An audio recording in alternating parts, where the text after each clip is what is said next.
La chute du Mali ne commence pas à Kidal. Elle ne commence pas à Aguelhok. Elle commence en 2011, bien au-delà des frontières maliennes. En 2011, la Libye est détruite. L'OTAN, appuyée par plusieurs pays du Golfe et du Maghreb, renverse et assassine le guide libyen Mouammar el-Kadhafi. Avec lui s'effondre la Grande Libye, l'un des derniers États africains capables de contrôler son territoire et ses arsenaux. Ce que peu de médias diront alors, c'est que la Libye possédait d'immenses stocks d'armes lourdes, missiles, mitrailleuses lourdes, lance-roquettes, munitions en quantité industrielle. Après la chute de Tripoli, ces arsenaux sont purement et simplement pillés. Très rapidement, des combattants se revendiquant Touaregs, affiliés à des groupes armés et terroristes, récupèrent ces armes. Avec des complicités régionales et internationales, ils se redéploient vers le sud. Direction, le Mali. Dans le Sahel, un acteur est déjà installé depuis les années 2000, AQMI, un groupe terroriste enraciné dans les zones désertiques, profitant de l'immensité du territoire, du manque de contrôle étatique et des frontières poreuses. AQMI, renforcé par l'afflux d'armes libyennes, va alors nouer des alliances tactiques. C'est dans ce contexte qu'émerge le MNLA, qui s'allie à des groupes djihadistes, Ansardine de Iyad Arjeghali, AQMI Mujao, affiliés à l'État islamique. Officiellement, certains parlent de revendications politiques. Dans les faits, ce sont des alliances militaires avec des organisations terroristes internationales. Début 2012, l'offensive est lancée. Face à eux, l'armée malienne est mal préparée, très peu équipée, mal commandée. Les soldats sont envoyés au front sans moyens adaptés, sans logistique, sans appui aérien. Les défaites s'enchaînent. Mais un événement va marquer à jamais la mémoire nationale. Du 17 au 19 janvier 2012, la garnison d'Aguelhok, au nord de Tombouctou, est attaquée et encerclée. Les soldats maliens sont, en sous-effectif à court de munitions, sans eau, sans ravitaillement, sans soutien aérien. Pendant 2 jours, ils résistent. Une résistance héroïque. Une résistance désespérée. Les appels au secours sont lancés. Les demandes de soutien aérien se multiplient. Mais l'État malien de l'époque ne dispose d'aucune capacité aérienne opérationnelle capable de mener des frappes pour desserrer l'étau. Le silence de Bamako est assourdissant. Le camp finit par tomber. Ce qui suit dépasse l'entendement. Une centaine de soldats maliens, pour la plupart faits prisonniers, sont exécutés sommairement. Ils sont égorgés. Des images atroces circulent. Corps mutilés, exécutions filmées, fosses improvisées. Le choc est immense. Pour l'armée malienne, Aguelhok n'est pas seulement une défaite militaire. C'est une trahison vécue comme un abandon délibéré du pouvoir central. Dans les casernes, chez les soldats du rang comme chez les jeunes officiers, une conviction s'installe. Le pouvoir de Bamako les a laissés mourir. Après Aguelhok, tout s'accélère, très vite. Tessali tombe, Kidal tombe, Gao tombe, Tombouctou tombe. Le nord du Mali s'effondre comme un château de cartes. Les soldats rapportent tous la même réalité. Manque d'armes, manque de munitions, véhicules hors d'usage, absence totale d'appui aérien. Et pourtant, dans le même temps, des contrats d'armement colossaux, entachés de soupçons de corruption, avaient été signés. Dans les casernes, la colère monte. Le régime du président Amadou Toumani Touré, dit ATT, apparaît de plus en plus comme corrompu, incompétent, déconnecté du front. L'armée se sent humiliée, sacrifiée, trahie. Le Mali est à genoux. Le président Amadou Toumani Touré, ATT, était connu pour une méthode bien particulière, la gestion des crises par la négociation.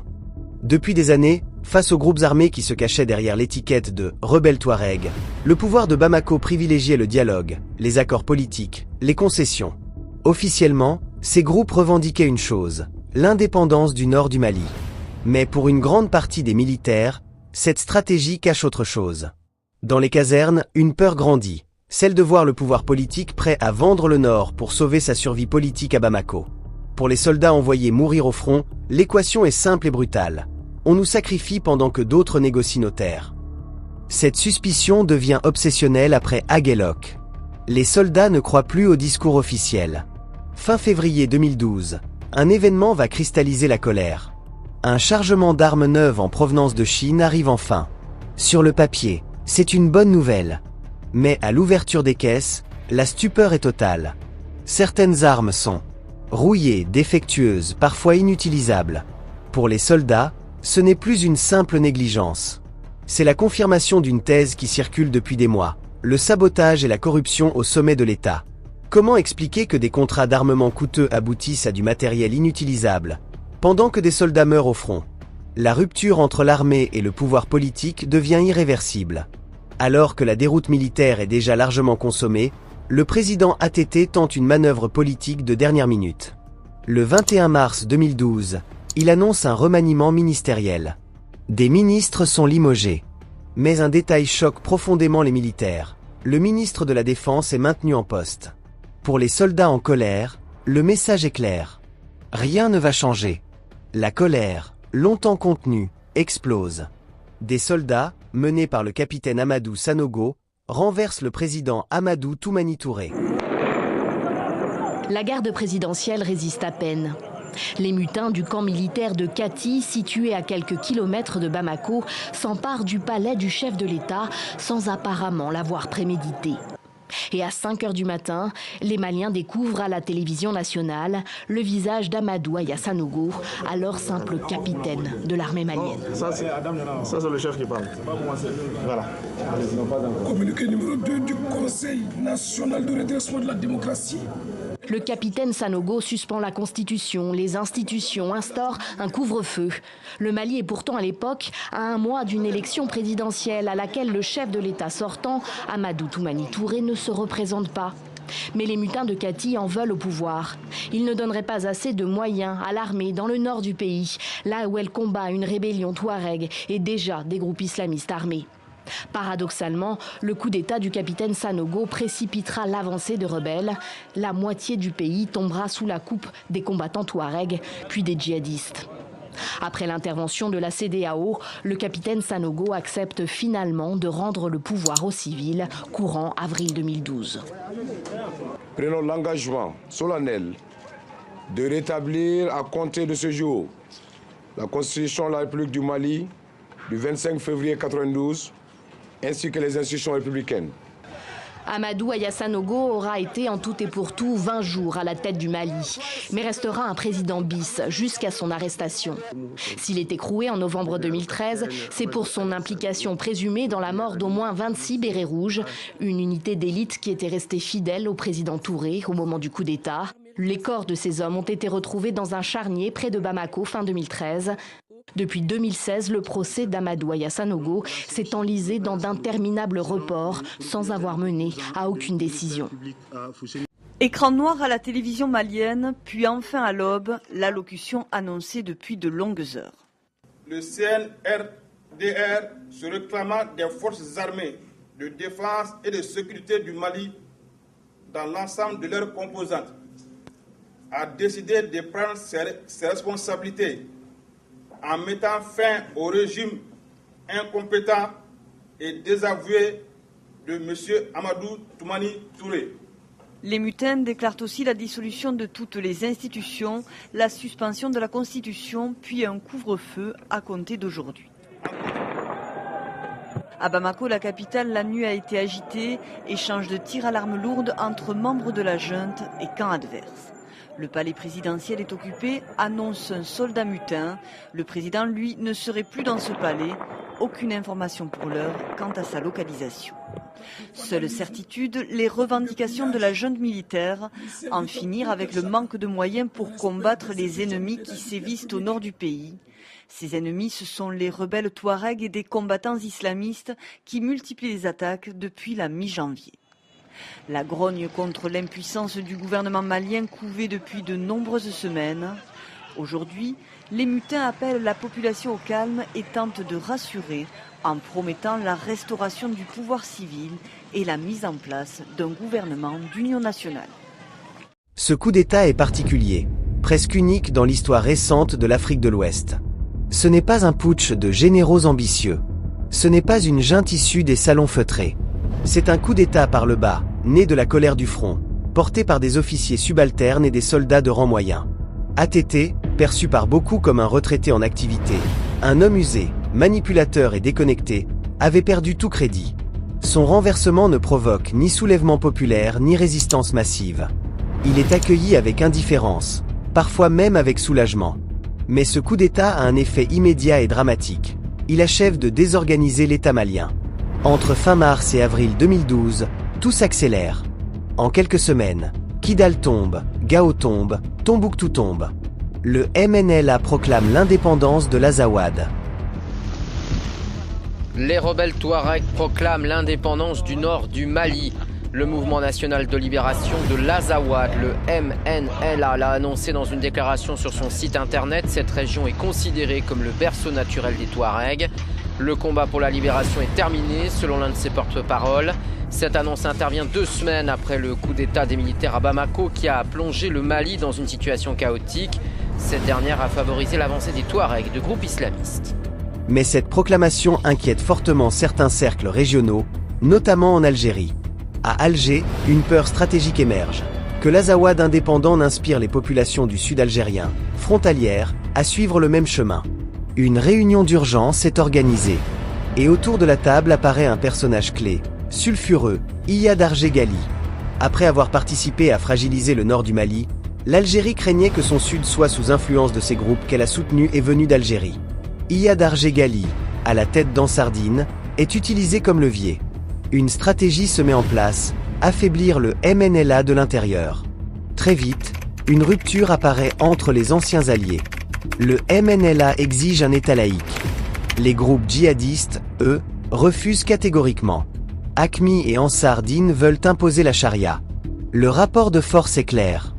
Les groupes terroristes AQMI et Ansardine fiancés, formés et armés par l'Algérie sont mieux préparés. Mieux armés, mieux financés, mieux organisés, ils évincèrent rapidement le MNLA des grandes villes.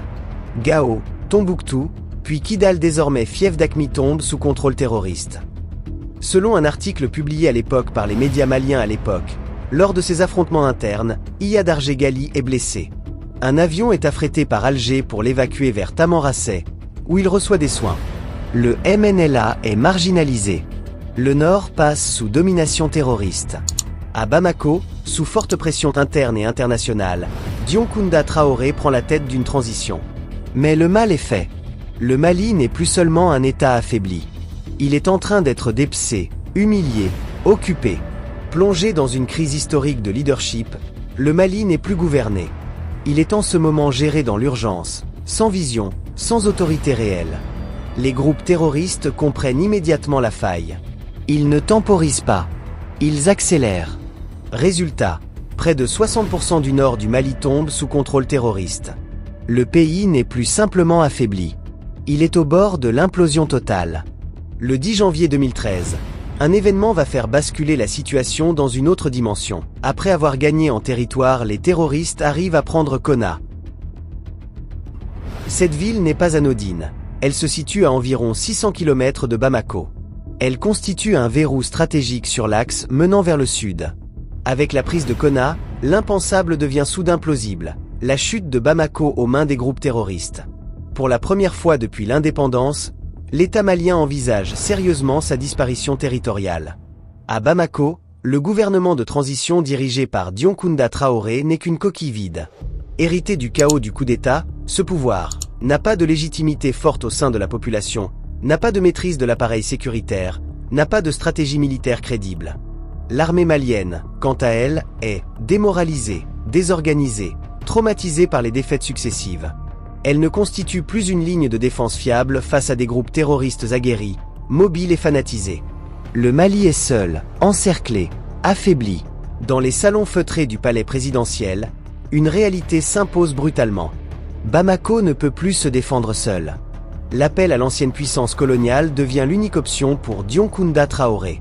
C'est un aveu d'échec cuisant pour la souveraineté malienne, mais aussi un calcul froid de survie politique et étatique. En janvier 2013, le président malien par intérim adresse une lettre officielle à François Hollande. Mais un point est essentiel et souvent volontairement déformé par la suite.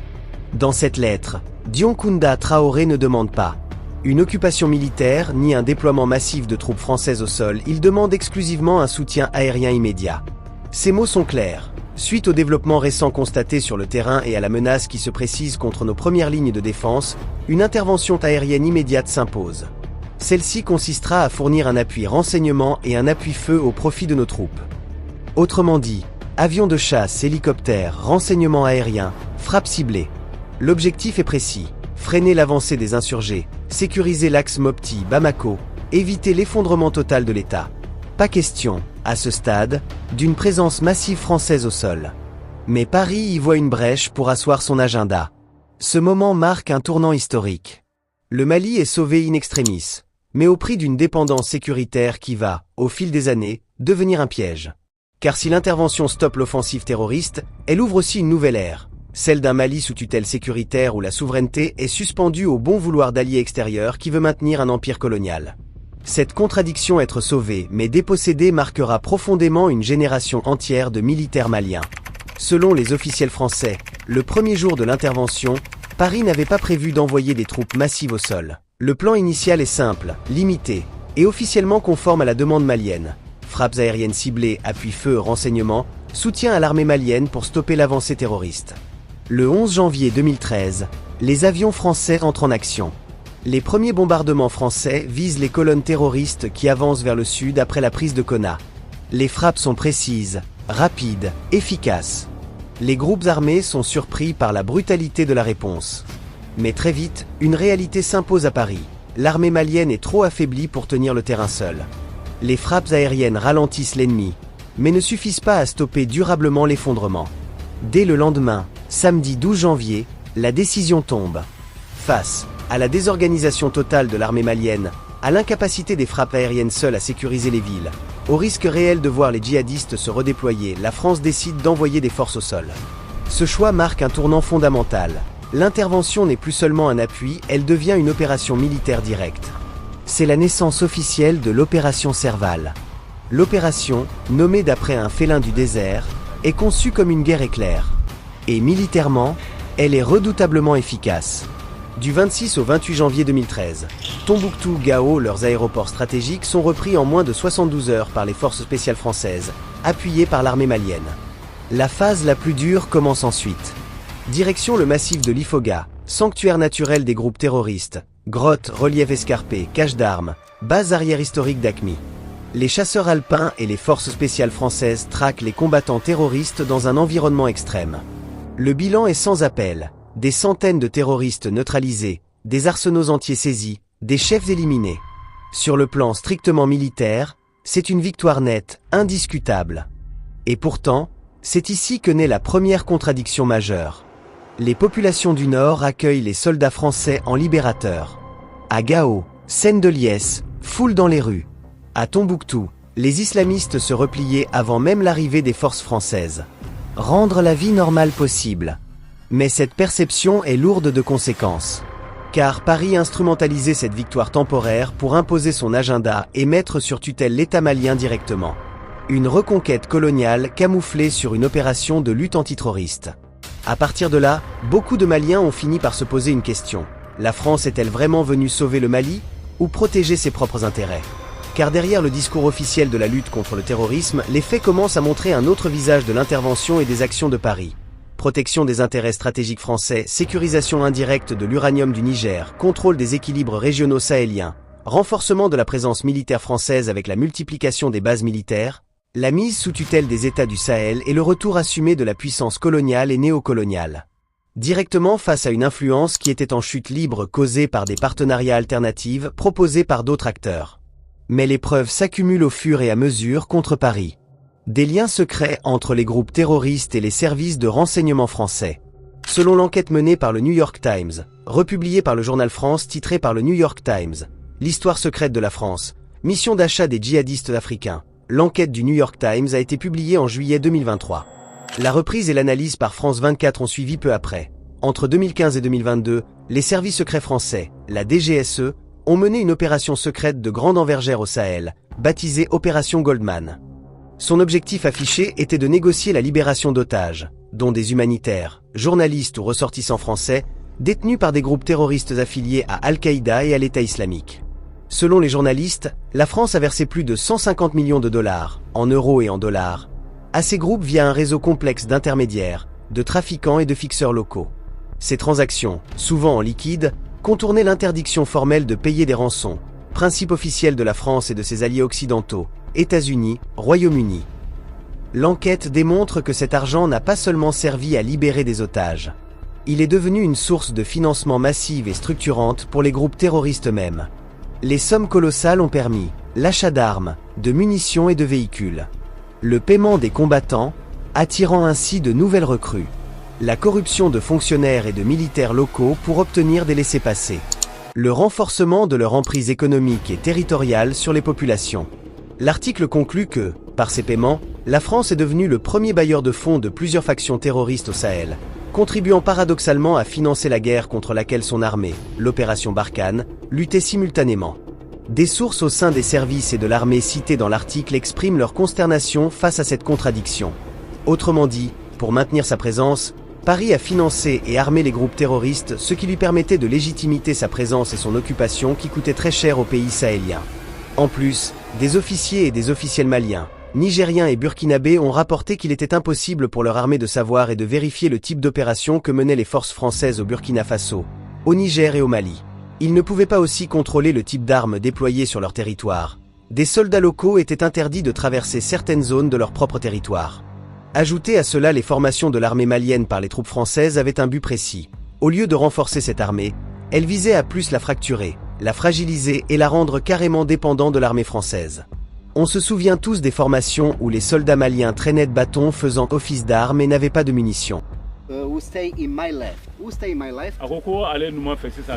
Un Italien qui parle anglais, traduit en dialecte malien. Une multitude de langues résonne sur la zone d'entraînement. Depuis un an, c'est ici que 200 instructeurs de 18 pays de l'Union européenne forment l'armée malienne. Comme je vous expliquais, si l'ennemi est là-haut, je vais me cacher derrière. 10 semaines de cours théoriques. Je ne vais pas me mettre devant, parce que sinon l'ennemi va pouvoir me tirer dessus. Et d'exercices pratiques. Aujourd'hui, camouflage. Allez-y, allez-y. 2, 3. Il y avait des techniques que je n'ai pas compris autrefois, mais maintenant, j'avais bien compris ça. Donc, comme je te disais, là, tu es bien caché. Ils sont très motivés. Ils sont souriants, ils nous écoutent. Ils sont motivés. 3 bataillons de 700 hommes ont déjà été formés. Le 4e vient d'arriver. Il faut préparer le physique du soldat. Mais aussi son mental. Ça se passe n'importe quoi une fois qu'ils sortiront du camp de pour eux, qu'ils respectent certains droits des conflits armés, des droits humanitaires qui semblent basiques et qui pour certains ne le sont pas forcément. Et depuis quelques semaines, c'est une nouveauté, l'Union européenne forme des instructeurs maliens. Ce sont ces hommes, avec leur foulard rouge sur l'épaule, qui à terme remplaceront les Européens et formeront les soldats de leur pays. Ajoutez à cela le mépris et le racisme de l'armée française, des massacres comme à l'époque coloniale. Le 3 janvier 2021, lors de l'opération Barkhane, une frappe aérienne française est menée près du village de Bounti, dans la région de Mopti. Selon une enquête de l'ONU, cette frappe visait un mariage civil. Au moins 22 civils sont mortes. En novembre 2022, lors d'une manifestation de la population burkinabé à Kaya, l'armée française tire à balles réelles sur les civils. Au moins 3 blessés. Mais revenons à un moment précis, un événement marqueur, qui va changer à jamais la perception de l'intervention française. Après l'offensive conjointe franco-malienne de 2013, Gao est libéré, Tombouctou est libéré. Les groupes terroristes sont défaits militairement dans les grandes villes, acculés, affaiblis. Les groupes armés se replient progressivement vers Kidal, dernier bastion stratégique du nord du Mali. Pour les officiers maliens engagés sur le terrain, la logique est claire. Poursuivre l'offensive, entrer à Kidal, achever la reconquête, rétablir définitivement la souveraineté de l'État malien. C'est une question d'honneur militaire. Une question d'intégrité territoriale. Mais c'est précisément à ce moment-là que survient l'impensable.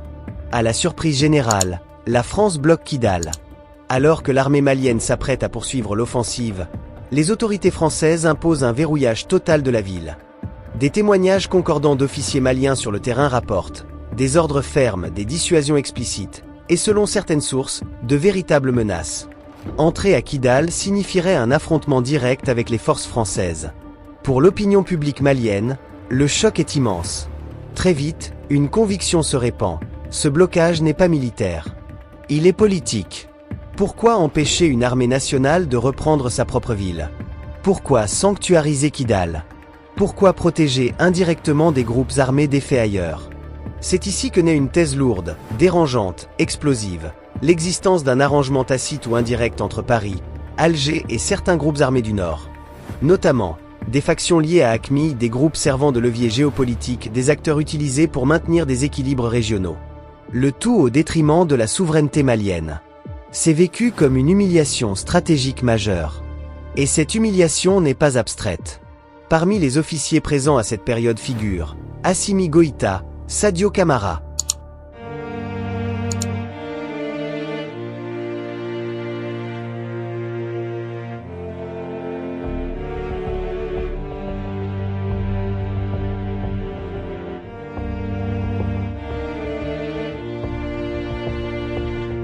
Pour eux, ce moment est un point de non-retour. Ce n'est plus seulement une guerre contre le terrorisme. C'est une guerre pour le contrôle du Mali. Plus grave encore, des révélations viennent fissurer définitivement le récit officiel. Plusieurs enquêtes et articles de presse dont certains publiés par Le Monde indiquent qu'Iyad Gali, pourtant présenté comme une cible prioritaire, aurait été localisé à plusieurs reprises durant l'opération Serval. Il aurait été militairement neutralisable. Mais selon ces mêmes sources, des pressions diplomatiques régionales, notamment en provenance de l'Algérie, auraient conduit Paris à renoncer volontairement à toute action directe contre lui. Pour une grande partie du peuple malien, cette révélation agit comme un électrochoc. Iyad Gali n'est pas éliminé. Kidal est sanctuarisé. L'armée malienne est tenue à l'écart. En plus, l'opération Serval devait être temporaire. Mais en juillet 2014, Serval se transforme en opération Barkhane. Ce changement de nom marque aussi un changement de nature. D'une intervention ponctuelle, on passe à une présence militaire prolongée. Pour beaucoup de Maliens, Barkhane devient le symbole d'une occupation néocoloniale déguisée. Août 2013. Ibrahim Boubacar Keïta, dit IBK, est élu président avec 77% des voix. C'est l'homme providentiel. Le retour à l'ordre constitutionnel après le chaos. À Bamako, l'espoir renaît. Son engagement est clair. Rétablir l'autorité de l'État sur tout le territoire. Le Mali va se relever. Mais la réalité est tout autre. L'armée malienne est sous-équipée, affaiblie, dépendante presque totalement des forces françaises. Cette dépendance devient structurelle. Sous couvert d'assistance, l'Union européenne engage la mission EUTM Mali, puis Takuba. La CEDEAO fait intervenir le Tchad via la MISMA. En avril 2013, le Conseil de sécurité de l'ONU adopte la résolution 2100, sous le chapitre 7 de la Charte de l'ONU, autorisant l'usage de la force. Naissance de la MINUSMA. La MINUSMA regroupera des contingents de plus de 50 pays. Jamais le Mali n'avait connu une telle concentration de forces étrangères sur son sol. Et pourtant, malgré Barkhane, la MINUSMA, EUTM, Takuba, les contingents africains et européens, le nord du Mali restait largement hors de contrôle de l'État malien. Des zones stratégiques entières demeurent sous influence terroriste. Kidal, Aguelok, Tessali, Gao, Mopti, Sévaré, Taoudni et de vastes zones périphériques. Pire encore, les attaques terroristes augmentent, les civils sont massacrés, les FAMA sont ciblés et même les forces internationales sont frappées. Plus la présence étrangère augmente, plus l'insécurité s'étend. Au lieu de stabiliser le Mali, le pays se fragmente. Le Nord devient un quasi-État autonome armé. La souveraineté malienne devient théorique. Pendant ce temps, à Kidal, l'État malien n'existe plus. La ville est devenue un fief d'AQMI, un espace hors souveraineté nationale, contrôlé par le MNLA et ses alliés, dans un équilibre trouble, opaque, où les frontières entre groupes dits politiques et groupes djihadistes sont déjà largement brouillées. IBK est sous pression internationale française. On lui intime de dialoguer, de négocier, de faire des concessions. Mais IBK refuse, au moins dans l'intention, de négocier depuis une position. Son raisonnement est simple, presque logique. Rétablir d'abord physiquement l'autorité de l'État à Kidal. Négocier ensuite. C'est un pari risqué. Mais il veut quand même saisir sa chance. L'opération est confiée à une figure hautement symbolique, le général El Hadj Arjé Gamou. Un Touareg. Un militaire loyal à l'État malien. Un homme qui connaît parfaitement le Grand Nord, ses lignes de fracture, ses tribus, ses pièges. Le message est clair. Kidal n'est pas une affaire ethnique, c'est une affaire nationale. Gamou avance vers Kidal avec ses hommes. Mais à quelques kilomètres de la ville, l'impensable se produit. La France, officiellement garante des cessez-le-feu, bloque la progression de l'armée malienne. Motif officiel, une offensive malienne risquerait de faire exploser les fragiles pourparlers de paix. Mais pour Bamako, la réalité est brutale. L'armée malienne est empêchée d'entrer dans une ville de son propre pays. IBK est coincé. Il ne peut pas défier frontalement son protecteur français. L'humiliation est totale. Faute de pouvoir imposer la force, Ibeka tente une manœuvre politique. Il envoie une délégation de haut niveau à Kidal, officiellement pour préparer des pourparlers de paix. En réalité, il s'agit d'une mission d'observation, d'un acte symbolique, d'un rappel. Kidal est malienne. La composition de la délégation n'est pas anodine. Elle est lourde de sens. Le général Didier Dacko, chef d'état-major. Le général El Hadj Arjé Gamou, celui-là même qu'on a empêché d'entrer militairement, et des dizaines de soldats maliens, en tenue, armés. Le 17 mai 2014, la délégation atterrit à Kidal, sous escorte française. Dès les premières minutes, l'atmosphère est électrique. Les combattants du MNLA, armes à la main, observent les officiels maliens comme des intrus. Pas de poignée de main, pas de sourire, pas de protocole. Les soldats maliens prennent position autour du gouvernorat, dernier symbole physique de l'État malien à Kidal. Pendant ce temps, dans les faubourgs, les chefs du MNLA et d'Ansar Dine tiennent conseil. Pour eux, cette visite n'est pas une ouverture politique. C'est une provocation. Peut-être même le prélude à une reconquête déguisée. Selon plusieurs sources, Iyad Arjé Gali donne son feu vert. Il faut leur donner une leçon. Vers 10 h du matin, tout bascule. Des pick-up surgissent de toutes parts, chargés de combattants lourdement armés. Pas d'uniforme, des turbans, des armes lourdes. Le MNLA est en première ligne. Mais des terroristes d'Ansar Dine sont mélangés à eux. À cet instant précis, la distinction entre rebelles politiques et terroristes s'efface définitivement. L'attaque est foudroyante. Les soldats maliens, en infériorité numérique, exposés, n'ont aucune chance. Le gouvernorat est encerclé. Les combats sont brefs, violents, asymétriques. Les officiels maliens ministres, généraux sont pris au piège à l'intérieur. Ce qui suit n'est pas une bataille. C'est une boucherie. À court de munitions, encerclés, les soldats maliens se rendent. Les combattants les désarment. Les officiers sont séparés otages de valeur, les soldats du rang sont parqués. Puis l'horreur. Des soldats maliens sont traînés à l'écart. Forcés à s'agenouiller. Les mains parfois liées. Le couteau apparaît. Des égorgements sont filmés par les bourreaux eux-mêmes. Certaines victimes sont décapitées. Les corps sont exhibés, piétinés. Les images circulent immédiatement, sur les téléphones puis sur les réseaux sociaux. Le message est clair. Voilà ce qui vous attend si vous revenez. Les officiels maliens sont finalement exfiltrés par l'armée française, qui intervient à la dernière minute. Le ministre de la Défense du Mali est sauvé par des soldats étrangers dans une ville malienne. Les images arrivent en temps réel à Bamako. Dans les casernes, des soldats pleurent, d'autres hurlent de rage. Dans les rues, on a tué nos soldats. Ibeka décrète l'état d'urgence. Il promet une réponse, sans faiblesse. Mais plus personne n'y croit. 3 certitudes s'imposent. 1. L'État a envoyé ses soldats dans un guet-apens. 2. L'armée malienne est incapable de protéger ses propres autorités. 3. La France, soi-disant alliée du Mali, présente sur place, n'a pas empêché le massacre. Le mythe Ibeka s'effondre. L'homme fort est impuissant. L'autorité de l'État, une illusion. La souveraineté, une farce. Après Kidal, plus rien n'est pareil. Dans l'esprit de certains Maliens, le Nord n'est plus une région à reconquérir. C'est devenu un État, c'est un territoire hostile. Le MNLA n'est plus un interlocuteur, ce sont des assassins. La distinction MNLA et groupe terroriste s'efface pour l'opinion publique, ils sont tous terroristes. La France n'est plus un allié neutre, elle devient complice. Kidal entre dans l'imaginaire malien comme une terre étrangère, symbole de trahison, d'humiliation et de sang. Pour une immense majorité de Maliens, une question obsède depuis Kidal 2014. Comment la France, qui contrôlait militairement la zone, a-t-elle pu laisser faire un tel massacre? Ne l'ayant pas empêché, 2 hypothèses s'imposent dans l'opinion publique malienne. Soit la France était incapable militairement, soit elle était complice, directement ou indirectement, des groupes armés présents. Alors, une autre question devient centrale. Comment Ibeka peut-il s'asseoir à la même table que les auteurs du massacre de ses soldats? L'accord d'Alger, signé en 2015, naît dans ce contexte explosif. Pour le peuple malien, il ne s'agit pas d'un accord de paix. Il est perçu comme le produit d'une manipulation franco-algérienne. Dans l'imaginaire collectif, cet accord consacre les groupes armés comme interlocuteurs légitimes, entérine un rapport de force défavorable à l'État, ouvre la voie à une partition de fait du Mali. Pour beaucoup de Maliens, c'est une capitulation imposée, un texte qui récompense les assassins de Kidal. Pire encore, lorsque le Mali tente de se rééquiper militairement, il se heurte à un mur.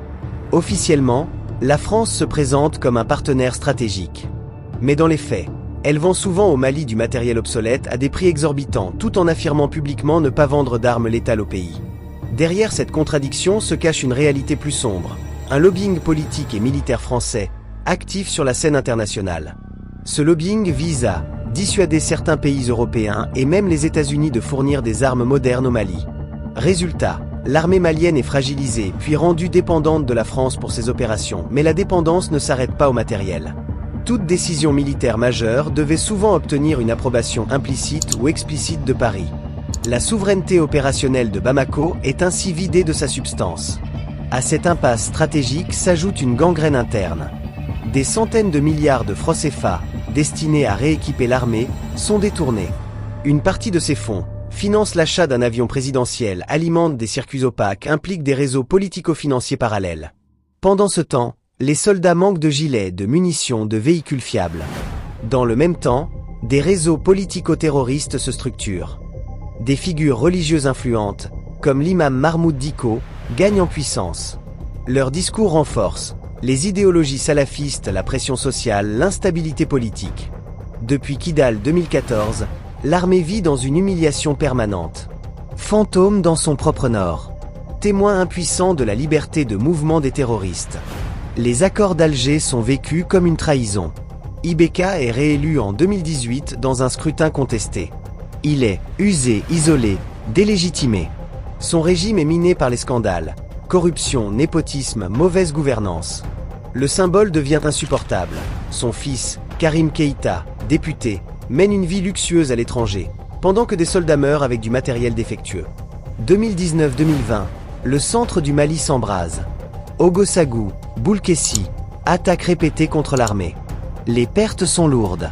Les humiliations s'accumulent. Dans les casernes, un refrain. On nous envoie au massacre sans moyens. Mars 2020, élections législatives contestées. La Cour constitutionnelle est accusée d'avoir truqué les résultats pour favoriser le pouvoir. Trop, c'est trop. Le M5 RFP naît le 18 juin. Imam Mahmoud Dicko, Shogel Kokala Maïga, leader politique et société civile. Mot d'ordre unique, IBK doit partir. Les manifestations sont massives, la répression est brutale. 11 morts le 10 juillet. 23 morts entre le 10 et le 12 juillet. Les images choquent le pays. L'armée est utilisée contre des civils. Dans les rangs militaires, le malaise est profond.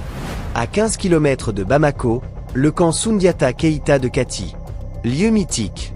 Berceau des coups d'État de 1968-1991-2012. Un groupe d'officiers subalternes et moyens se réunit discrètement.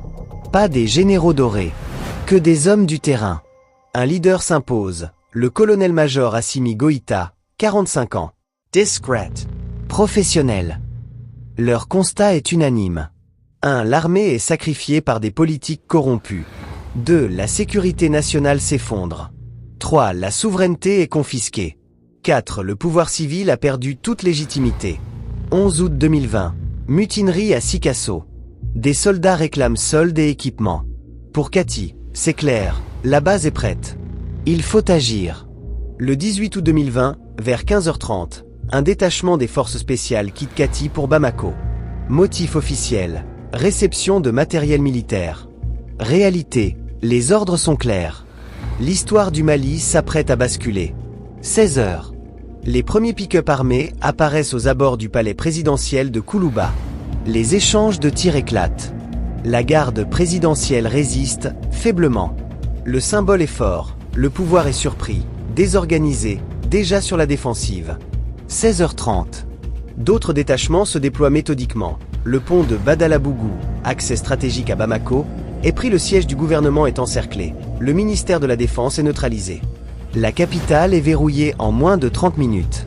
17h, le président Ibrahim Boubacar Keïta et le premier ministre Boubou Cissé sont cernés dans leurs résidences respectives. Les communications sont coupées. Le pouvoir est isolé, muet, aveugle. 17h30. À la radio nationale ORTM, la programmation est brutalement interrompue. Un communiqué militaire est lu. Pour le redressement de la République, l'armée a décidé de prendre ses responsabilités.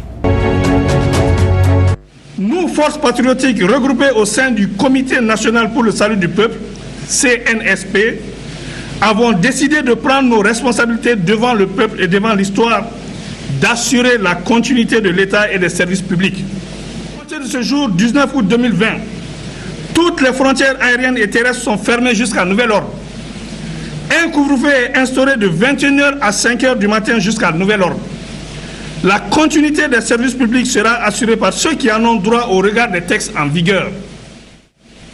La société civile et les mouvements sociopolitiques sont invités à nous rejoindre pour ensemble créer les meilleures conditions d'une transition politique civile conduisant à des élections générales crédibles pour l'exercice démocratique à travers une feuille de route qui jettera les bases d'un Mali nouveau. Le colonel Assimi Goïta, le président du Comité national pour le salut du peuple. Nous n'avons plus droit à l'erreur. Donc nous, en faisant cette intervention hier, nous avons mis le pays au-dessus. Le Mali d'abord.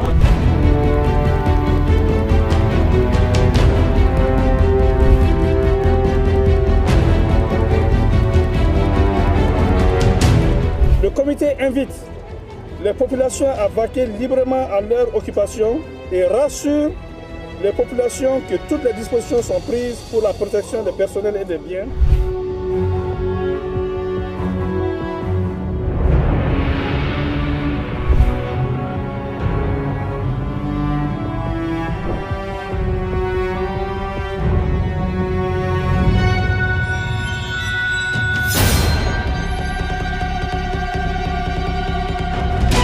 Contrairement à 2012, aucun affrontement majeur n'a lieu entre factions militaires.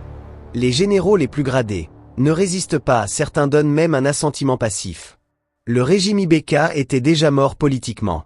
Dans les rues de Bamako, scène surréaliste, des jeunes dansent, des cris fusent, vive l'armée. Pour une population traumatisée par les massacres, la répression du M5 RFP, l'armée apparaît comme le dernier recours. L'imam Mahmoud Dicko et le M5 RFP n'ont pas appelé au coup, mais ils ne le condamnent pas. Leur communiqué est volontairement flou. Nous prenons acte. La France, elle, condamne officiellement, sans menacer d'intervention. Paris est piégé. Impossible de soutenir un Ibeka discrédité. Impossible de cautionner un coup d'État à l'époque. Le rapport de force a changé. Au centre de l'opération, un homme jusque-là quasi inconnu du grand public. Colonel-major d'alors, Assimi Goïta, 45 ans, officier des forces spéciales. Chef d'état-major de la zone spéciale des forces spéciales à Kati. Profil militaire, formé dans les écoles militaires maliennes, stages internationaux, notamment aux États-Unis, officier d'élite, pas un général de salon. Homme de terrain. A servi dans les zones les plus chaudes du Nord. Connaît la guerre réelle contre les groupes terroristes. Peu bavard. Tout l'inverse des généraux politiques et corrompus honnis par la troupe. Aucune ambition politique visible avant août 2020, ce qui renforce sa crédibilité. Assimi Goïta n'est pas seul. Autour de lui, un noyau dur. Un colonel Malik Dio, le numéro 2, vice-président du CNSP, commandant de la base aérienne de Sénou, contrôle l'espace aérien, calme, méthodique, stratégique. 2 colonels Ismaël Ouagué, la voix, porte-parole du CNSP, ancien directeur des opérations de l'état-major général, excellent communicant, a présenté le coup comme une nécessité nationale. 3 colonels Sadio Camara, l'organisateur, ancien attaché militaire à Washington, parfait anglophone, maîtrise les codes occidentaux, architecte logistique et diplomatique du coup, devenu ministre de la Défense. 4 colonels Modibo Koné, le bras armé, commandant des forces spéciales, a fourni l'ossature opérationnelle. Ces hommes ont mené les arrestations clés. 5 colonel Abdoulaye Maïga, le lien avec la troupe. Ancien commandant de la zone de Gao. Porte la voix des soldats du front. Relais entre la base et le sommet. Devenu ministre de l'administration territoriale. Le 18 août 2020, ce jour-là, le Mali ne change pas seulement de régime. Il change de trajectoire. La suite ne sera plus une simple transition. Ce sera une recomposition totale de l'État, de l'armée et des alliances internationales. Après le coup d'État du 18 août 2020, Paris se retrouve face à un dilemme stratégique majeur. Ne pas reconnaître officiellement les putschistes au nom du discours démocratique. Mais ne pas perdre le Mali, pièce centrale de son dispositif sahélien. Reconnaître le CNSP serait assumer un soutien à un coup d'État militaire. Le rejeter frontalement, c'est risquer de voir le Mali sortir définitivement de l'orbite française. La France choisit donc une troisième voie, l'influence indirecte. Dès les premières heures, plusieurs leviers sont activés. 1. L'ambassade de France à Bamako. Elle maintient des contacts étroits avec les anciens ministres et cadres politiques france-africains encore présents dans l'appareil d'État, en particulier ceux issus des réseaux d'ATT et d'IBK. 2. Les conseillers militaires français intégrés à l'état-major malien. Officiellement en soutien technique. En réalité, ils sondent les intentions des putschistes, évaluent leur orientation stratégique, cherchent à identifier les officiers récupérables. 3. Le réseau des anciens élèves des écoles militaires françaises. Beaucoup d'officiers maliens ont été formés, à Saint-Cyr, à Coët-Quidan, ou dans des académies militaires françaises. Via ces réseaux informels, Paris fait passer ses suggestions. L'objectif de Paris, imposer une transition en apparence civile, mais réellement contrôlable. Le candidat privilégié par la France était Moussa Mara, ancien Premier ministre, 2014-2015, francophile assumé, formé en France. Jugé prévisible, coopératif, aligné. Une alternative acceptable était Soumelou Boubei Maïga, ancien Premier ministre, 2017-2019, ancien ministre de la Défense. Solide ancrage dans les réseaux sécuritaires pro-français. Il s'agissait de recycler ces anciens collabos habitués du système france-africain. Mais les militaires refusent ces profils trop visibles, trop politiques. Pour Paris, défense, un général ami. Sécurité intérieure, idem. Affaires étrangères, un diplomate acquis à la coopération militaire française. Un nom circulait pour la défense, général Kéba Sangaré, perçu comme compatible avec Paris. En public, Assimi Goïta essaie de jouer le jeu, faire miroiter Paris. La nomination de Bandao était stratégique. Faire miroiter à Paris que sa stratégie marchait. Pourquoi Bandao est le profil parfait pour Paris? Un général de division à la retraite. 2 anciens ministres de la Défense, 1994-2002, sous Alpha Oumar Konaré. 3 anciens directeurs de cabinet d'ATT. 4 totalement intégrés à l'establishment franco-malien. 5 formés à l'école militaire française. 6 âgés de 71 ans, perçus comme faibles, malléables, sans base politique. Pour Paris, il est supposé présider sans gouverner. Le message envoyé aux militaires, nommez Bandao, et nous freinerons les sanctions. Refusez, et nous vous asphyxierons économiquement. Mais en réalité, Bandao est un leurre politique. En effet, Assimi Goïta n'est pas idéologue, il est pragmatique. Il accepte, mais verrouille l'essentiel. Il fait des concessions apparentes. 1. Acceptation d'un président civil de transition. 2. Transition annoncée de 18 mois. 3. Maintien de Barkhane. 4. Nomination d'un Premier ministre compromis. Mokhtar Ouane. Après avoir nommé Bandao comme président de transition, Assimi crée un poste de vice-président de transition pour contrôler sans s'exposer. Sadio Camara est placé à la tête de la défense. Modibo connaît à la du renseignement et de la sécurité intérieure. Les forces armées restent sous contrôle direct du CNSP. Ce qui fera naître l'expression mythique, les 5 colonels sauveurs du Mali. Bandao est président, mais c'est le cercle de Goïta qui commande. Toutes les décisions de Bandao sont contrôlées. C'est une manœuvre stratégique. Ne pouvant agir frontalement sans apparaître néocolonial, la France utilise la CEDEAO comme bras politique. Le Sénégal, Macky Sall, très proche de Paris. La Côte d'Ivoire, Alassane Ouattara, pilier france-africain. Le Niger, Mohamed Bazoum, qui doit tout à la France. En octobre 2020, les sanctions tombent.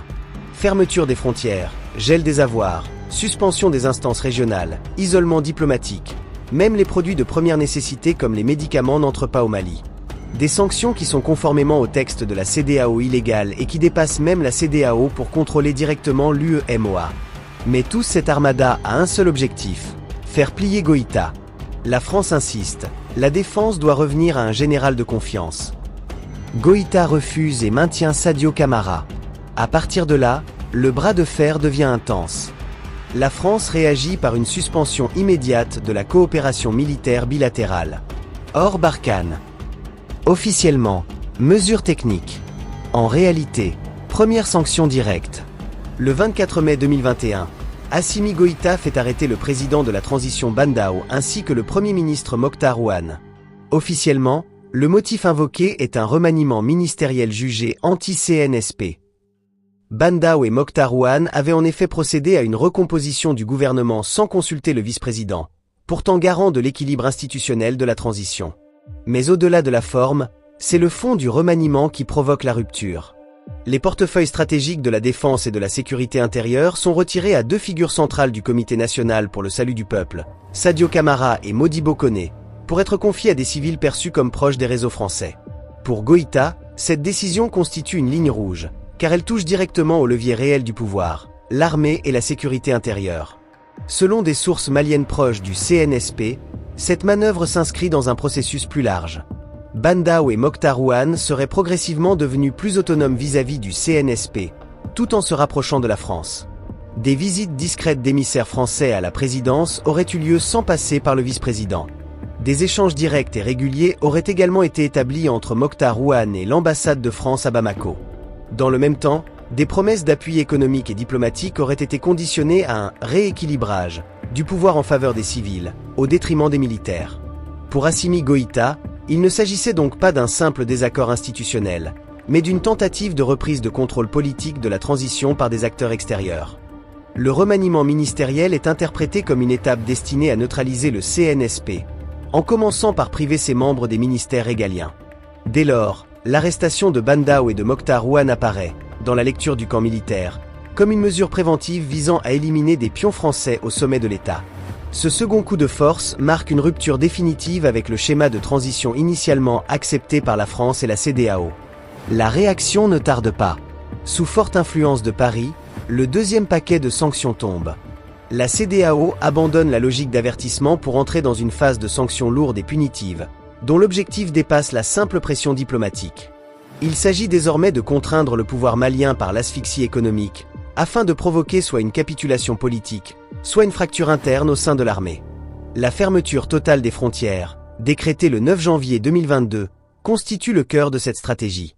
Les échanges commerciaux sont paralysés, les flux de marchandises interrompus, et le Mali est isolé aussi bien sur le plan terrestre qu'aérien.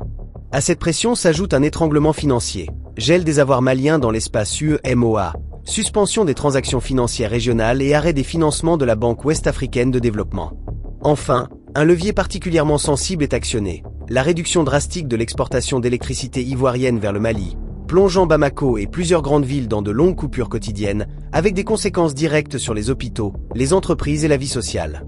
L'objectif implicite de cet ensemble de mesures est clair, rendre la situation intérieure intenable, pousser la population à se retourner contre les autorités de transition, provoquer des divisions au sein des forces armées et forcer Assimi Goïta à accepter un gouvernement d'ouverture conforme aux attentes de la CEDEAO et de la France.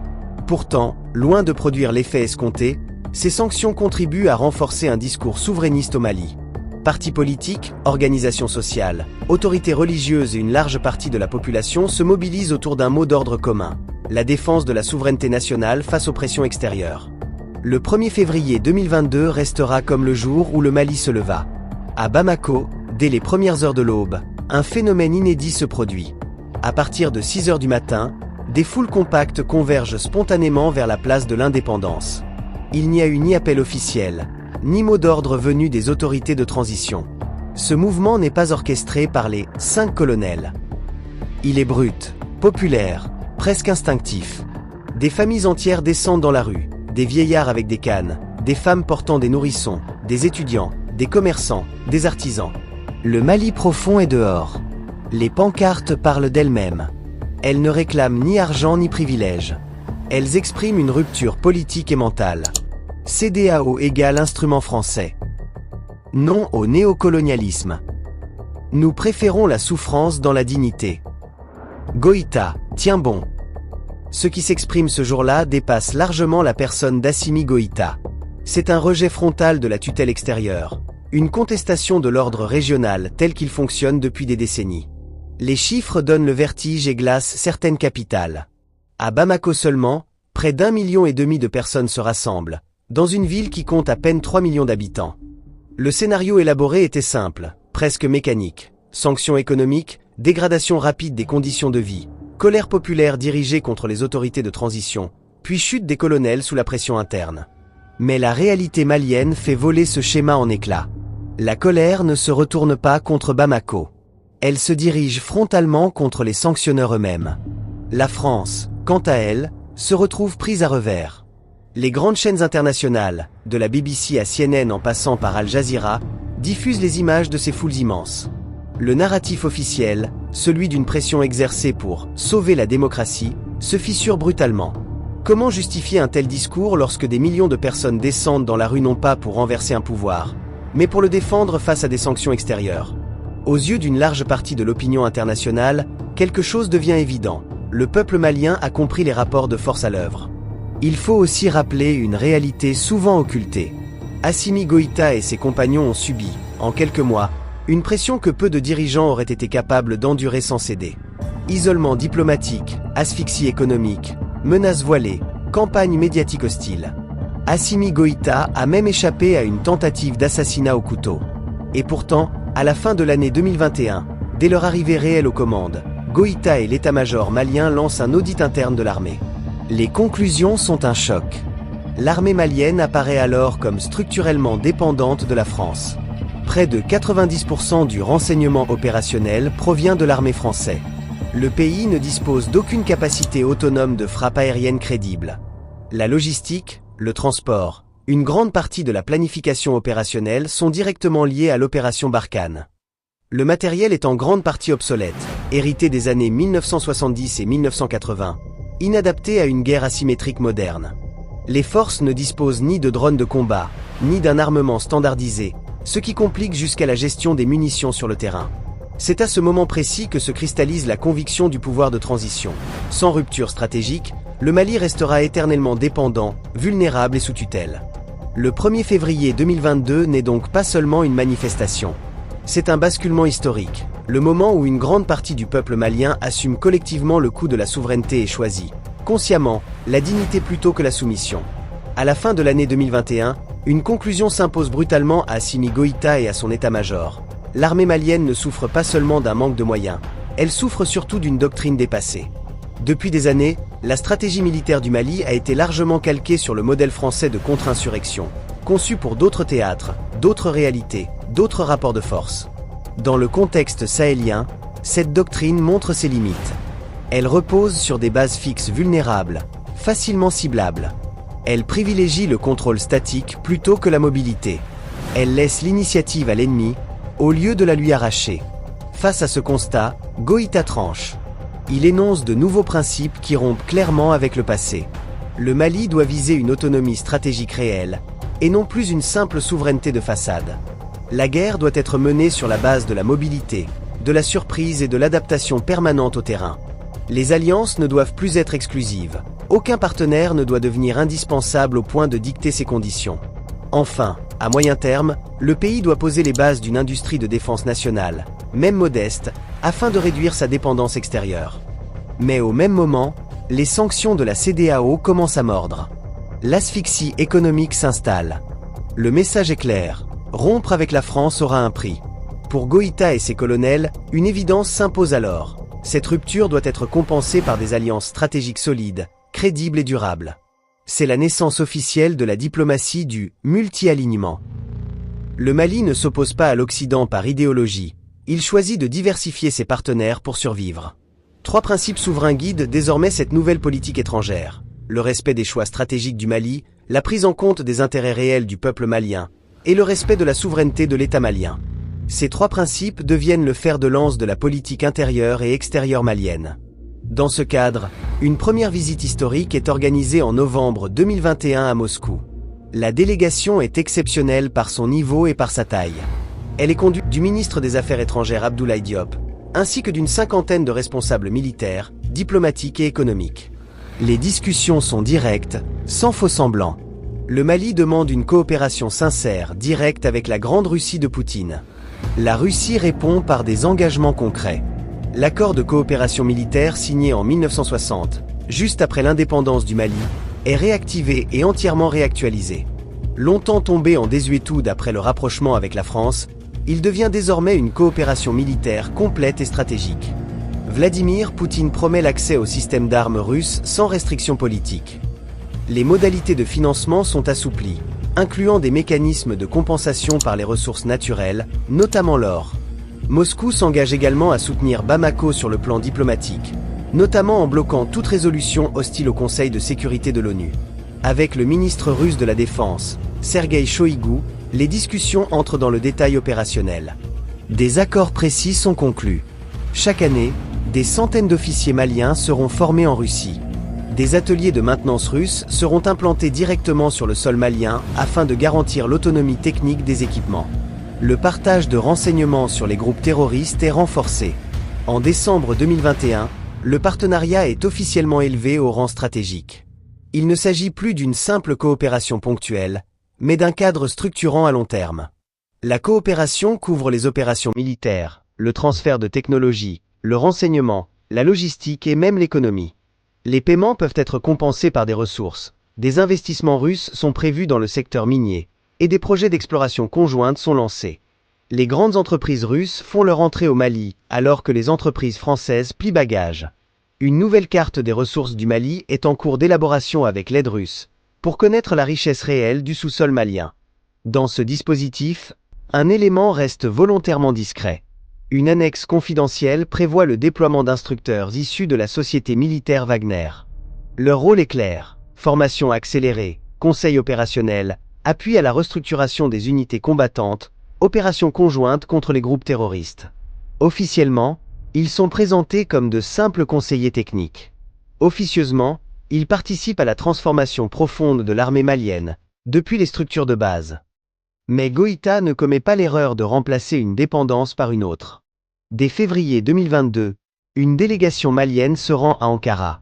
La Turquie devient le second pilier de cette nouvelle architecture stratégique. Son atout majeur est décisif: les drones Bayraktar. Plusieurs systèmes sont livrés rapidement, accompagnés d'une formation accélérée des pilotes maliens et d'un dispositif de maintenance sur place. La doctrine turque de lutte antiterroriste, fondée sur la combinaison du renseignement, des drones et des forces mobiles, est partagée avec les officiers maliens. En plus de cela, le Mali continue sa diplomatie visionnaire et stratégique en renforçant son partenariat avec le dragon chinois. La Chine, elle aidera le Mali dans le domaine industriel, de la technologie de communication et cybersécurité, dans le domaine militaire avec la livraison de blindés issus du fleuron de l'industrie chinoise, mais aussi dans le domaine minier, avec l'entrée en grande pompe des multinationales chinoises dans le secteur minier malien. En 2024, le partenariat chino-malien est élevé au rang stratégique avec l'installation d'une usine d'assemblage de nouveaux de blindés militaires et aussi pour la maintenance de blindés avec la société Norinco. Une autre usine d'explosifs industriels et militaires est aussi au cours de construction. Ajoutez à cela une usine de production de munitions est en cours d'opérationnalisation. Une stratégie claire, rarement vue dans des pays africains. Sur le terrain, les résultats deviennent visibles. Entre juillet et décembre 2021, plusieurs hélicoptères de transport Mi-8 et Mi-17 sont livrés pour la projection rapide des troupes et l'appui-feu. Des hélicoptères d'attaque Mi-24 Hind renforcent les capacités offensives. Des avions de combat arrivent également, notamment des L-39 Albatros et des Su-25, redonnant au Mali une capacité aérienne qu'il avait pratiquement perdue. Plus de 50 véhicules blindés Tigre sont déployés, ainsi que des dizaines de milliers de fusils AK-103, permettant enfin une standardisation de l'armement individuel. À ce stade, le Mali ne cherche plus simplement à survivre. Il est en train de reconstruire, méthodiquement, une armée souveraine, adaptée à son terrain, à ses menaces et à ses choix politiques. La rupture avec l'ancien ordre est désormais irréversible. Dans le plus grand silence médiatique, d'autres livraisons d'armes ont lieu. Elles ne sont jamais annoncées officiellement. Elles se font de nuit, à l'aéroport international de Bamako-Sénou, sous forte sécurité. Des avions cargo atterrissent, déchargent rapidement, repartent. Les techniciens sont russes, mais en civil. Aucune déclaration, aucune image. Entre janvier et juin 2022, pendant que les sanctions étranglent le pays, l'armée malienne se consolide méthodiquement. Pour la première fois de son histoire récente, le Mali se dote de véritables capacités de renseignement autonomes. Ils permettent la surveillance permanente de vastes zones, l'identification des mouvements ennemis et la préparation des opérations. Jusque-là, 90% du renseignement aérien provenait de la France. Cette dépendance est brisée. Des radars P-18 sont également déployés, offrant une surveillance aérienne à basse altitude et améliorant la détection des menaces. L'artillerie est renforcée avec l'arrivée de canons des 30 de 122 mm, augmentant considérablement la puissance de feu des forces terrestres. La Turquie joue, elle aussi, un rôle central. Les drones Bayraktar TB2 et mes géants Bayraktar Akinci arrivent en nombre croissant. Leur impact est autant militaire que psychologique. Ce sont les mêmes drones qui ont changé le cours des conflits en Libye et au Haut-Karabakh. Désormais, ils opèrent sous contrôle malien, pilotés par des officiers formés à Ankara. Leur capacité de frappe de précision transforme le champ de bataille. Les véhicules blindés anti-mines Kirpi réduisent drastiquement les pertes causées par les engins explosifs improvisés, qui faisaient jusque-là des ravages dans les convois militaires. La Chine, plus discrète, intervient sur le volet logistique. Des centaines de camions robustes sont livrés, adaptés aux conditions désertiques. Ils permettent enfin d'assurer la mobilité des troupes, l'acheminement des munitions et le soutien des opérations sur de longues distances. À partir de juillet 2022, une nouvelle phase commence. C'est l'accélération. Les livraisons s'intensifient, les partenariats se diversifient. Aux côtés de la Russie, apparaît l'Iran et la Serbie. Le Mali franchit un seuil stratégique lorsqu'il se dote de systèmes de défense aérienne modernes. Des batteries Pantsir S1 sont déployées suivies d'autres systèmes de défense inconnus, capables de neutraliser avions, hélicoptères et drones. Le Mali se lance aussi vers l'acquisition du système Bavar 373 iranien variante du S3 Sense et plus proche du S4 Sense. Des commandes maliennes pas encore livrées sont en cours. Le message est clair, l'espace aérien malien n'est plus ouvert à tous. Des systèmes portables Verba viennent compléter le dispositif, protégeant les troupes contre les menaces à basse altitude. L'artillerie lourde est renforcée avec l'arrivée de lance-roquettes multiples BM 21 grades, capables de frapper à plus de 20 km. Ces systèmes seront utilisés lors des grandes offensives dans le Nord en 2023. Les mortiers automatiques apportent mobilité et réactivité. Les blindés reviennent sur le terrain malien. Des véhicules de transport de troupes et des véhicules de combat d'infanterie sont livrés, suivis, fin 2023, par des chars de bataille T-72. La portée symbolique est immense. Après des années de déliquescence, le Mali redevient une puissance militaire régionale crédible.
Cette modernisation ne repose pas uniquement sur le matériel. Elle s'accompagne d'un effort massif de formation. Des centaines d'officiers et de sous-officiers maliens suivent des stages intensifs en Russie. En Turquie, des spécialistes sont formés à l'exploitation des drones et à leur maintenance. En Serbie, l'accent est mis sur l'artillerie. Parallèlement, les infrastructures militaires sont profondément modernisées et de nouvelles bases et centres de formation et d'agrissement modernes sont construites. Des ateliers de réparation sont installés à Kati, Sévaré et Tombouctou. L'armée malienne se restructure en profondeur. Les résultats apparaissent sur le terrain. En 2023, lors d'opérations majeures au centre du pays, plusieurs localités sont reprises. Les attaques contre l'armée diminuent sensiblement. Pour la première fois, des opérations combinées sont menées de manière cohérente. Infanterie, drones et aviation agissent ensemble. La doctrine change. Le Mali passe d'une posture défensive, consistant à protéger des bases isolées, à une stratégie offensive fondée sur la mobilité, le renseignement et la destruction ciblée de l'ennemi.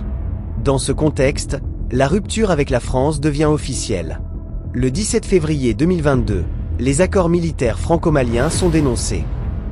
Le gouvernement de la République du Mali décide de dénoncer 1.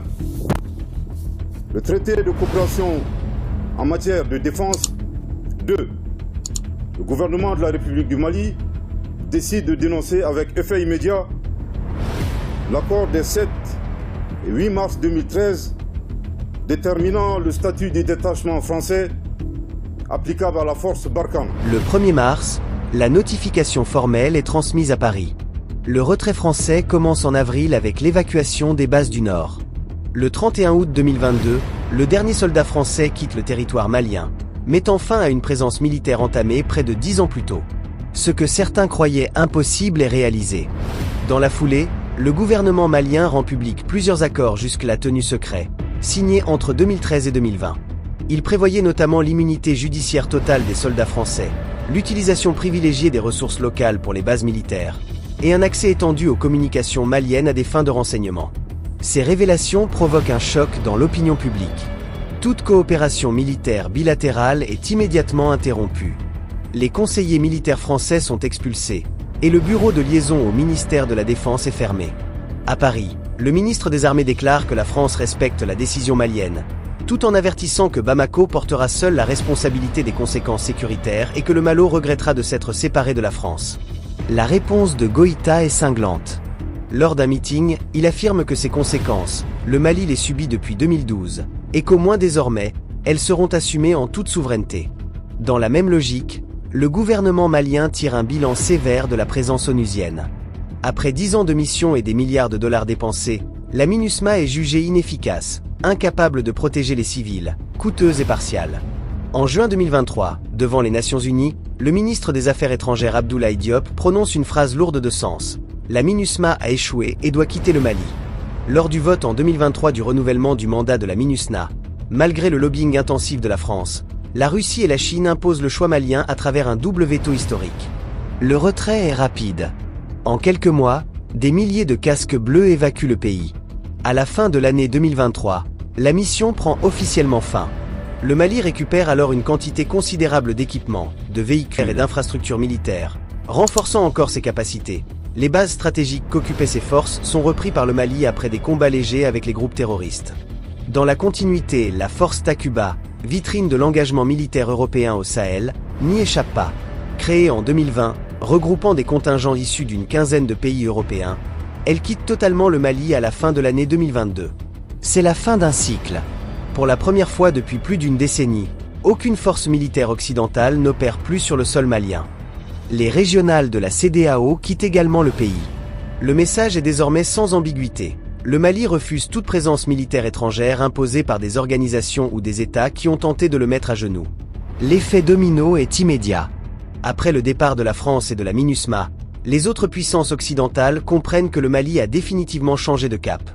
L'Allemagne annonce le retrait de ses 1200 soldats. Le Royaume-Uni ferme sa mission de formation militaire. Le Canada retire ses hélicoptères et ses instructeurs. L'architecture sécuritaire occidentale patiemment construite depuis 2013 s'effondre les unes après les autres.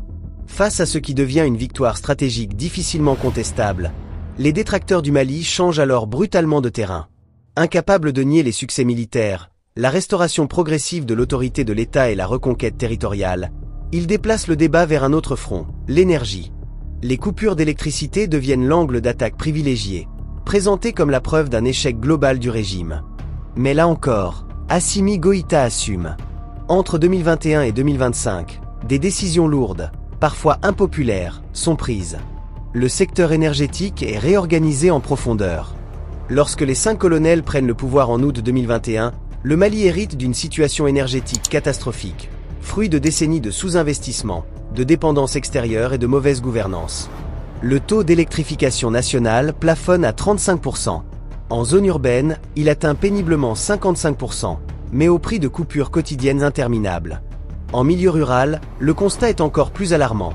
À peine 12% des villages ont accès à l'électricité, l'un des pires taux d'Afrique de l'Ouest. À Bamako, la capitale, la situation frôle l'absurde. En pleine saison sèche, certaines zones subissent jusqu'à 18 heures de coupure par jour.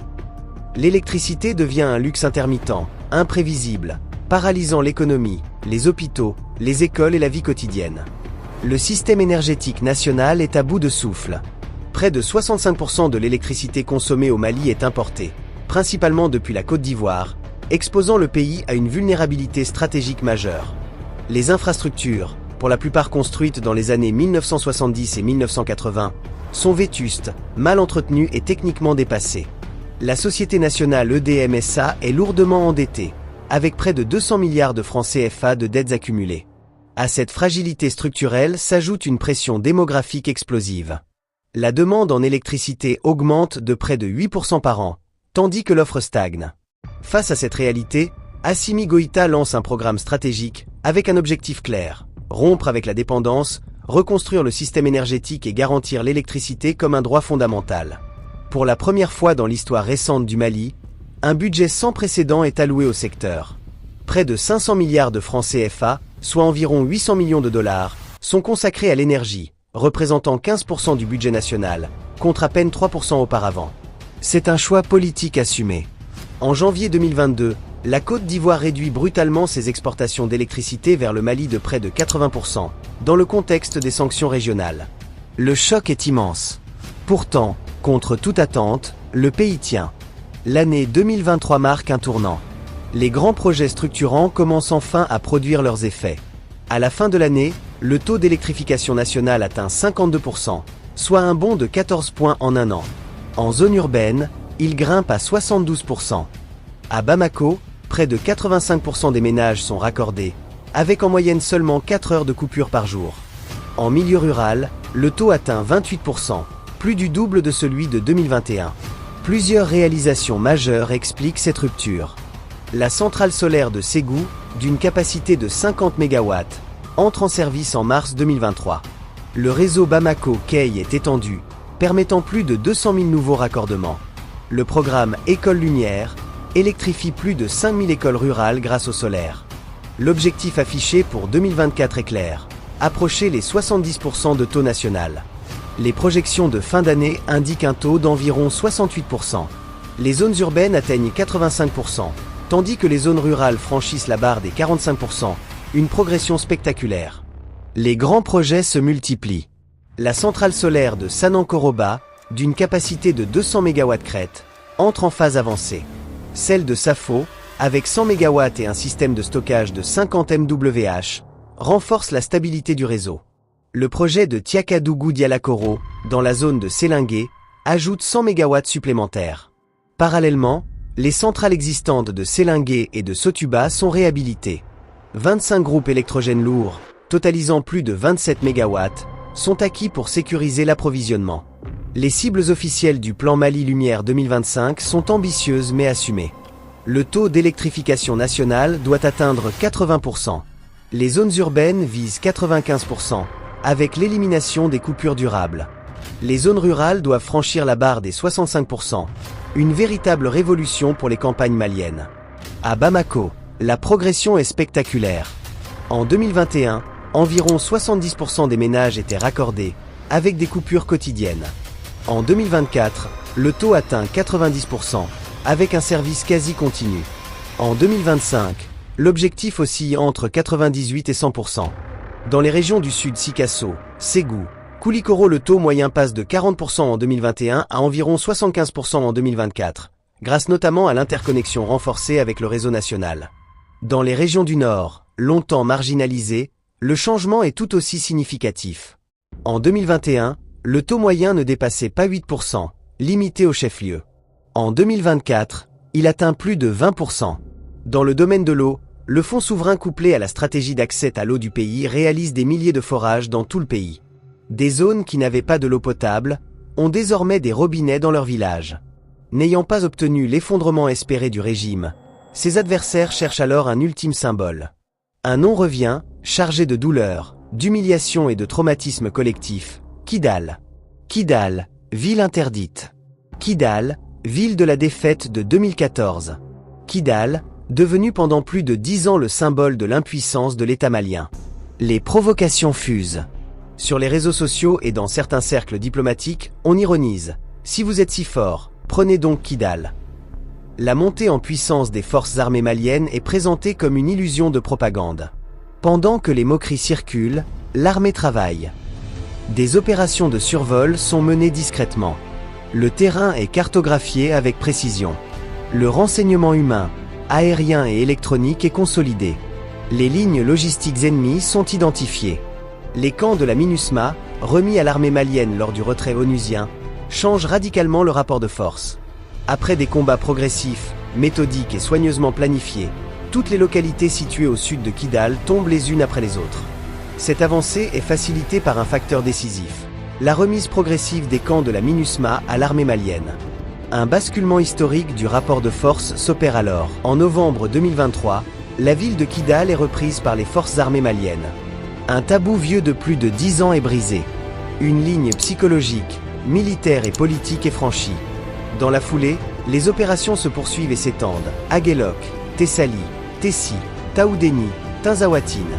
Une à une, ces localités stratégiques repassent sous contrôle effectif de l'État malien.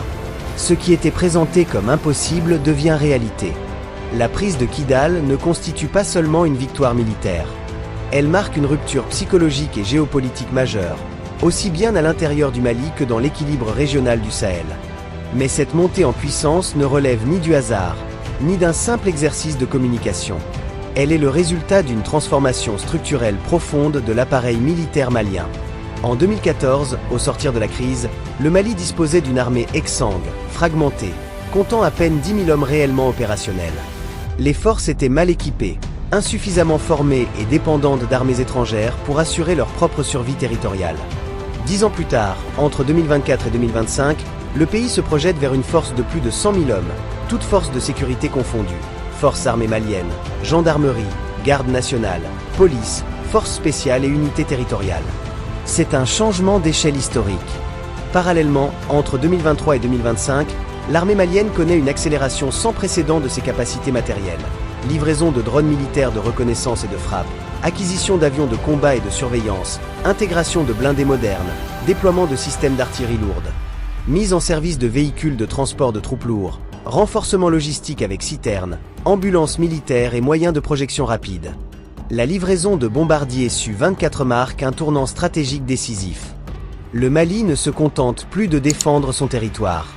Il maîtrise désormais son espace aérien, condition indispensable pour neutraliser les sanctuaires terroristes, frapper en profondeur et désorganiser durablement les réseaux armés.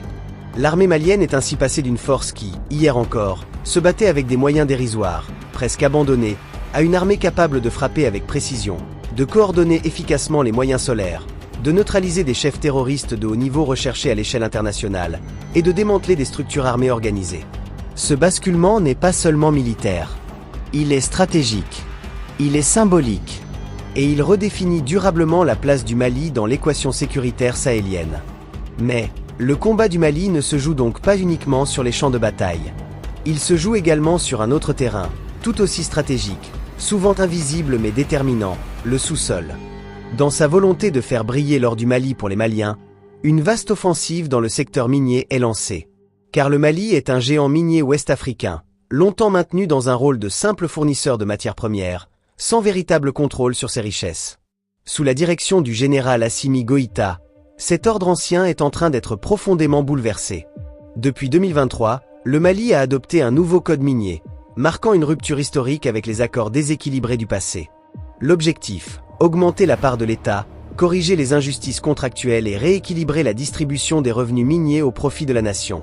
Dans ce nouveau cadre, l'État malien peut désormais détenir jusqu'à 30% de participation dans les projets miniers, 5% sont réservés au secteur privé malien, une première visant à nationaliser partiellement la valeur créée. Ce changement de règle n'est pas resté théorique. Un bras de fer frontal est engagé avec l'un des acteurs les plus puissants du secteur aurifère mondial, Barrick Gold. Pendant plusieurs mois, la multinationale résiste, négocie, tente de faire pression. Mais face à la fermeté de l'État malien, elle finit par céder. Barrick Gold est contrainte de se conformer au nouveau code minier malien. Un signal fort envoyé à tout le secteur. Désormais, le Mali fixe les règles sur son territoire.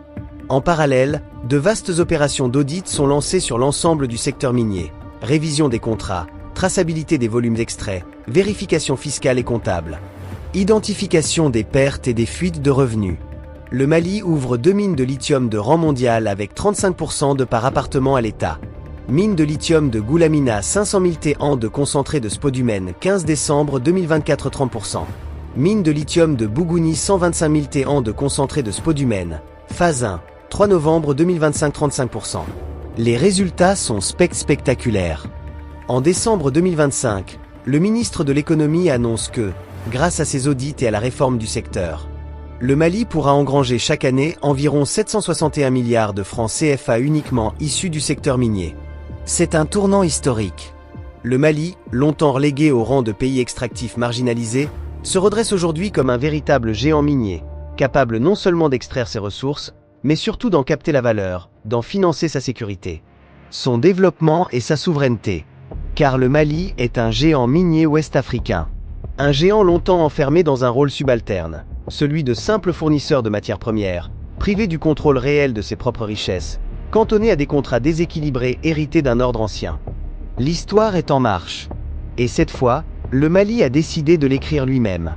Pour entrer dans la partie concluante de cette affaire, disons que, de 2012 à aujourd'hui, le Mali a traversé l'humiliation, l'effondrement, la trahison et l'abandon. Un État à genoux, une armée brisée, un peuple meurtri. Mais l'histoire n'est jamais figée. Sous la direction du général Assimi Goïta et de ses compagnons, le Mali a engagé l'un des redressements les plus profonds et les plus audacieux de son histoire contemporaine. Ce qui était présenté comme impossible est devenu réalité.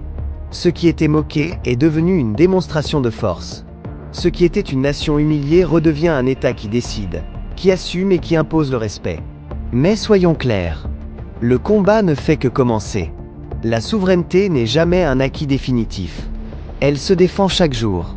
Aujourd'hui, le destin du Mali ne repose plus uniquement sur un homme, ni sur une junte, ni sur une armée.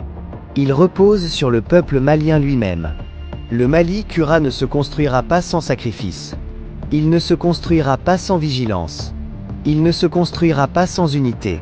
Chaque Malien doit devenir un acteur de cette reconstruction, en refusant la manipulation et la désinformation, en défendant la souveraineté nationale, en privilégiant l'intérêt collectif sur les intérêts personnels, en protégeant l'unité nationale face aux divisions ethniques, politiques et religieuses. Les ennemis du Mali n'ont pas renoncé. Ils attendent la fatigue. Ils espèrent la division. Ils parient sur l'oubli. Mais un peuple conscient, uni et engagé est invincible. Si cette analyse vous a éclairé, si elle vous a fait réfléchir, si elle vous a donné une autre lecture de l'histoire récente du Mali, abonnez-vous à la chaîne. Likez cette vidéo pour soutenir le travail d'analyse indépendante. Partagez-la massivement, car l'information est aussi une arme.